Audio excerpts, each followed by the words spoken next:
I see so many people and YouTubers giving advice on how to look more professional on Zoom calls, where people just put fake backgrounds, where they worry about light, where they wear something that will make them look more professional. But it doesn't. If you don't have anything to say, if you are not the person who takes decisions in business, if you're not the person whose opinion I want to listen to, all this fluff doesn't make you look more professional.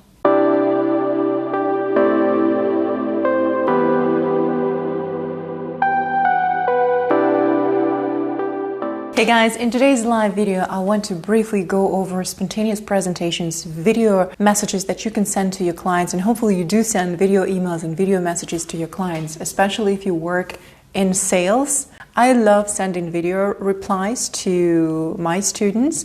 I love interacting with video and audio messages with people. Whenever people send an application to join any of my courses, I will usually send them a video response. And I find that this way we're becoming a little bit closer. I'm getting to know a little bit more about them. They're getting to know a little bit more about me. And this interaction doesn't feel so distant any longer. And today, when we have to give so many virtual presentations, when we don't have that many in-person meetings, we want to make the conversations warmer, and short videos can make them a little bit warmer. In today's video, I wanted to tackle one idea. People don't really see the difference between prepared speech and spontaneous speech. On the one hand, it's great that you can send a video message to your client. It's quick, it's amazing in terms of building rapport. And on the other hand, people treat it as if they need to prepare a long and a serious presentation. There is a difference between a spontaneous presentation that you need to deliver in front of a team, that you need to deliver at a conference. Here we're talking about something people usually prepare for. Usually it's a 15-minute speech at least if you're preparing yourself to speak at a conference, or if you're about to give a keynote speech, it can be even longer than that. And in this case, usually people prepare their presentations. They structure their thoughts. They think about things like what they're going to wear, what they're going to say, how they're going to start. And if it's a YouTube video, look, people also do prepared presentations on YouTube. If you watch YouTube videos where YouTubers share their YouTube studios, they share information about how they build their YouTube studios, how much their equipment costs, what light they use, what microphone they use. It's amazing how much preparation and how much equipment goes into making one YouTube video if you do it at a professional level. But this is YouTube, and business is different. So my point is that we have to understand in this virtual world what we're doing. Do we want to have a conversation with people, or do we want to do a YouTube video with professional light, with professional post-production, with professional, maybe with captions and everything? Do we want to make a marketing video to market our brand, or do we want to have a conversation with people? Because in business, at least for me, any presentation is a conversation. A presentation should not feel like it's something you have to watch. A presentation should not feel like something you have to wait until it's over so that you can finally ask your question. A presentation is not a number of slides. I get it. There are presentations like this when you're getting ready to listen to an hour-long presentation about the new marketing strategy, or when the marketing team is presenting their marketing campaign. You have to sit there and have to listen to that. I get it also, in situations where you're listening to a demo of a product. You're preparing yourself to watch a demo, and it usually takes about at least 20 minutes. These situations exist, they're there for a reason. And usually people prepare their speech for such events. Now, when we communicate so much in the virtual world, people want to enjoy more conversations. People don't really want to sit through another long corporate presentation. If you do a lot of Zoom calls with clients, my message for you would be, make sure it's a conversation. Do not wait for people to make small talk first. And don't think to yourself, I don't do small talk. I'm just going to sit there and wait for somebody to say something. Don't create these awkward situations where two people already joined the chat, or join the call and you're waiting for the third and for the fourth person to show up, nobody says anything because everyone is waiting for those people to show up and actually say something meaningful. Don't do that. The small talk is not about interrogating people. Small talk is not about asking the right questions, because if you actually go through blog posts and useful tips on how to make small talk online in the virtual world, all these blog posts and resources offer you a bunch of questions that I would never in a lifetime ask a stranger. I would never ask these questions like, what is the adventure you're thinking of? I would never ask any of those questions if I am just hanging out in one chat room with a person or in one conference room with a person and we're waiting for other people to join the meeting. It should feel simple. It should feel relaxing. It should feel inviting. You're inviting people to start conversations, and the questions that people try to memorize in order to ask whenever they have an opportunity to make some small talk, the questions that people memorize make everything very tense, make the whole situation tense. It doesn't feel like, you don't feel like you want to answer these questions. And if anybody asks them the questions that they're asking, they would probably not answer them as well.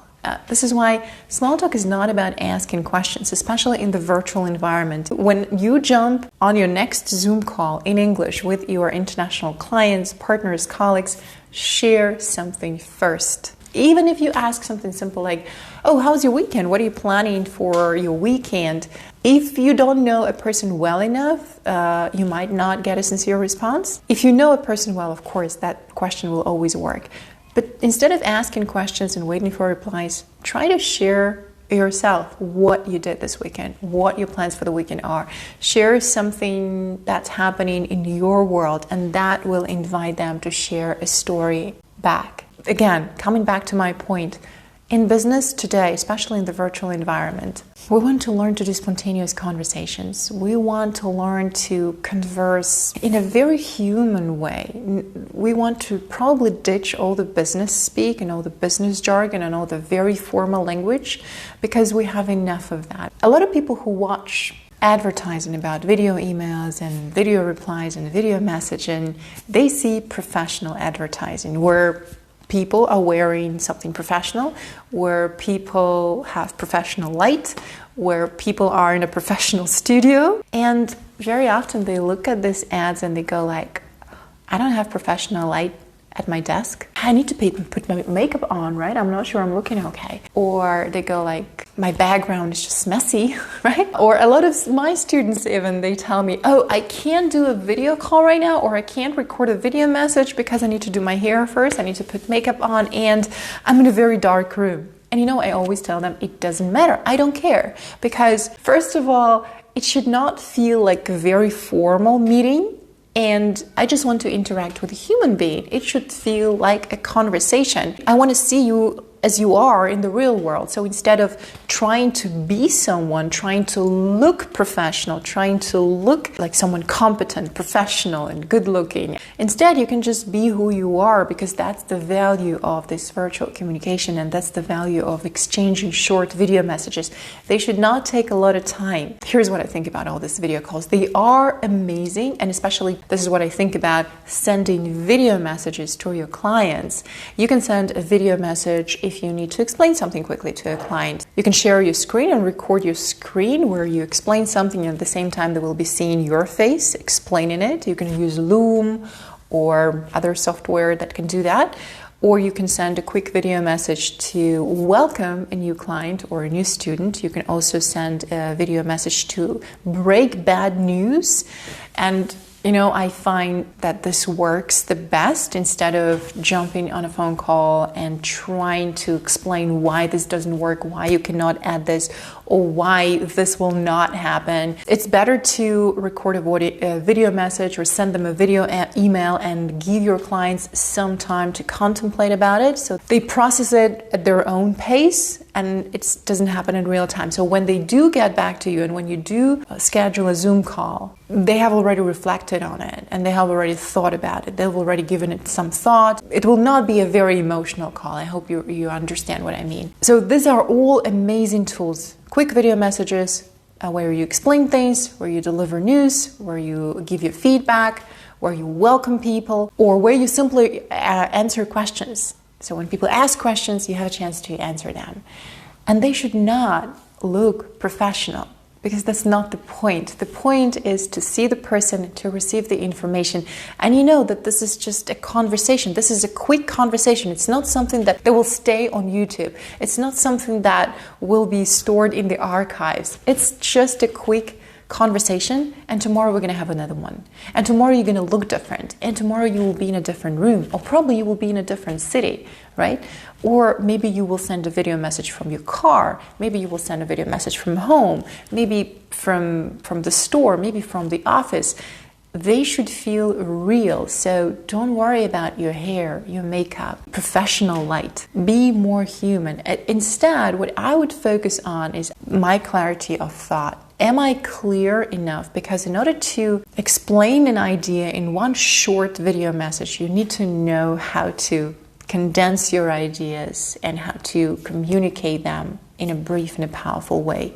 This is the only thing that matters. You want to avoid situations where people have to watch a long video where you ramble, mumble, and it's not really clear what you want. Your speech needs to be clear. Your message needs to be concise and compelling. And that's it. That's what you need to worry about. Of course, you want to make sure that they can hear you well, that your sound is good. Of course, you want to make sure that your light is good. You don't need professional light, like I'm not using professional light here, but just daylight. You know, you can do this in front of your window, or you can do it outside, even in a darker room. That's okay, because the point is not you looking good, professional, competent. They already know that you are professional and competent, and this is why they do business with you.